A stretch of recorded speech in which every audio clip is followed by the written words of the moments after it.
Do you remember the guy who pretends to be a chick who showed up to the White House when the White House had the Pride Progress flag centered with the American flags flanking it on the White House portico?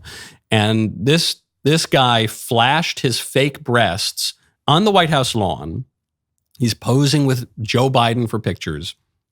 So that guy, his name is Rose Montoya. I don't know what his real name is, but he goes by Rose Montoya.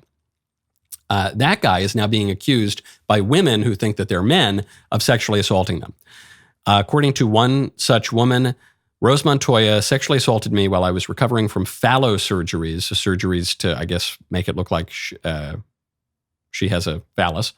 But it's really, she who says she's he is really referring to him who says he's her. She, meaning Mr. Montoya, confessed to violating me in an email sent from her, meaning his, official Gmail. My friend Elijah was also groomed and abused by her, really him. She, really he, has abused at least 3 other masked folks besides us, so that is women who pretend to be men. Here's a thread. And there's a long thread here. This is brought to our attention by our friends over at Libs of TikTok. My big takeaway, it is always the ones you most expect. Of course this is happening. This guy is extremely depraved, and he spends a lot of time thinking about weird sex stuff.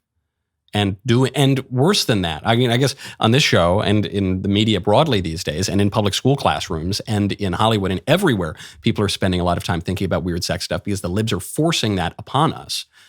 And so whether you accept it or object to it, you're still thinking about it because it's just everywhere. It's June, the flag is everywhere. The weird sex stuff is everywhere. They think about it a lot. They do it a lot. And so, of course, they're going to engage in depraved behaviors. That's how it works. They argue that this is just an expression of freedom, that they need to be, come on, man, just be free. Just let me be free. How does it bother you? Just let me do what I want. Let me be free. You're just fuddy-duddies. You're just authoritarians trying to restrict my freedom. And it is true that we are trying to restrict some of the things that these people are doing.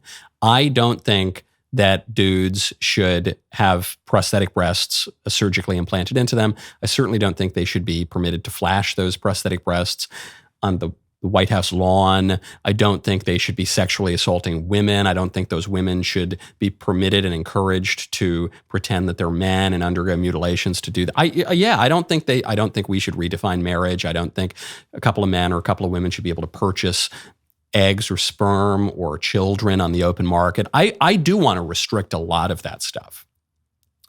But that does not represent a restriction of freedom. It doesn't even represent a restriction of what you can do.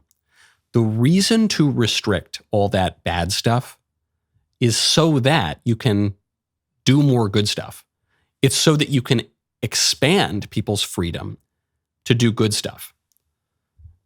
That kind of traditional ethic, and in this case, we're talking specifically about a sexual ethic, is not restricting. It just opens up new avenues.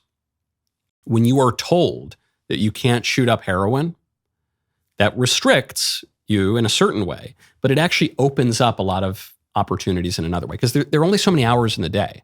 There's only so much energy that you have. And if you're devoting your time to shooting up heroin for hours and hours on the streets of San Francisco, you are not able to study, get a job, build a family, serve your community, make a pie for the widow down the street, go to the gym, learn the banjo. You are giving something up.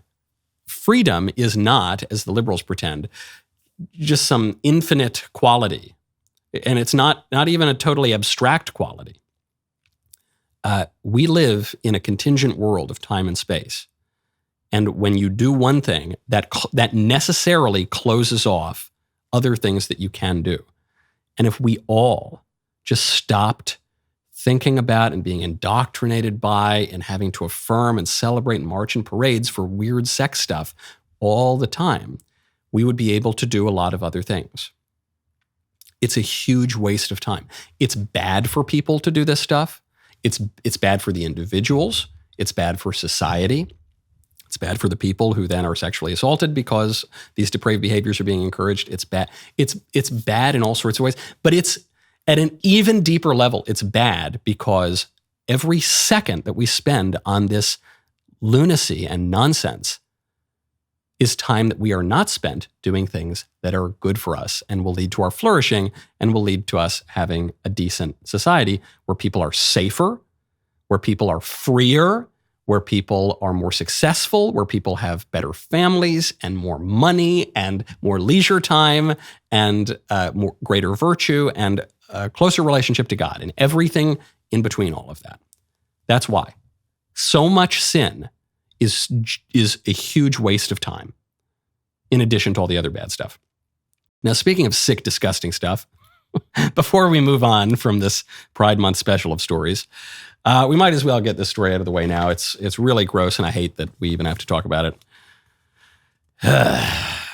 There's a report out from the New York Daily News. A bus full of animals was just pulled over, and the driver was arrested because the bus allegedly is a bestiality bus. It's a bus with dozens of animals, animals that were going to be used for depraved acts by human beings. I'll just read a little bit of it. Cops contacted the animal rescue workers who said on Facebook the cargo included 30 birds, 4 shepherd breed dogs, a bull, and a pony.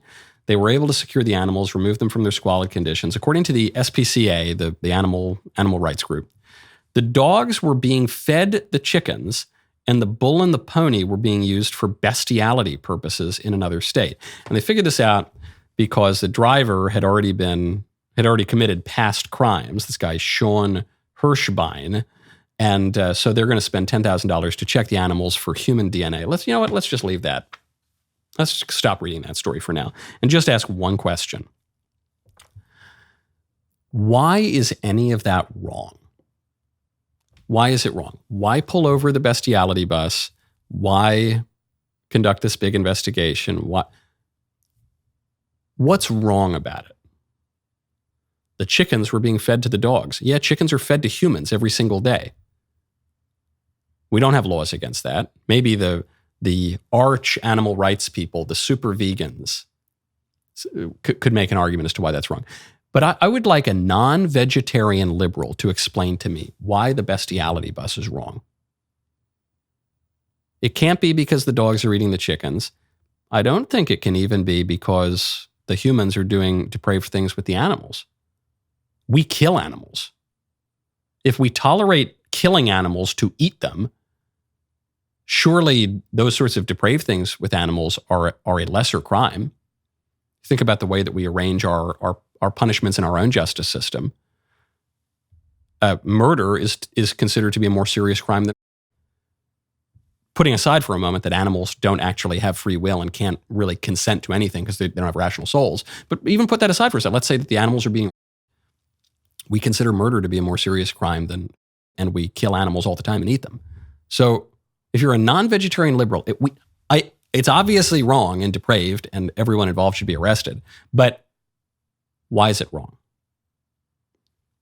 It's wrong because it violates the natural law and the objective moral order. It's not wrong because of consent or something. The animals don't consent to be chopped up and eaten. And you're not a vegetarian, non-vegetarian liberal. So what's wrong with it? There's something that can be wrong about acts, including and especially sexual acts, beyond a lack of consent.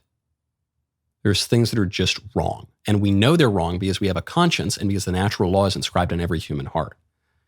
And if it's true of the bulls and the cows and the chickens and the dogs, maybe that's true of humans as well.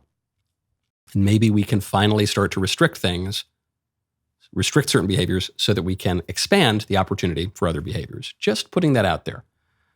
Because if you know this is wrong, then you got to follow, but you can't quite explain why. Maybe it's because there's something wrong with the way you're thinking about sexual ethics. That was a great clip. Now, ring the bell, subscribe to the Michael Knowles YouTube channel. We'll see you next time.